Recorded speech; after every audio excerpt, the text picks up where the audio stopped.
Uwe mtu mwema mwanangu. Mawifi watakuwepo, ndugu watakuwepo. Chukua kiti chako cha mke kikalie, na Mungu akupe jicho la kwake. Pale pa kubariki ubariki, pale pa kusema useme, na neema ya Mungu kutangulia. Sisi tunakupenda na tunakuombea. Mungu akubariki. Makofi hayatoshi mama. Mama Mzinga, unaenda wapi? Na wakati umenitaja Papa MC unanisikia. Nimekusikia dada. Kidogo fanane na mimi eti. Amenigusa pale pa kusema hivi, yani matumizi. Mimi najua wamama tunaandika listi ukienda sokoni. Lakini ukifika sokoni unanunua vile vitu vilivyoandika kwenye ile listi. Listi unaisahau kwenye pochi, unaanza kununua vingine. Leo Mama Mzinga akasema, mama umenigusa.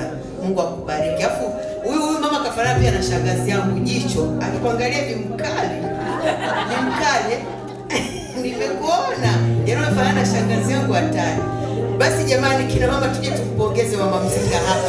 Naomba wote tunyanyuke tuje tumpongeze hapa Mama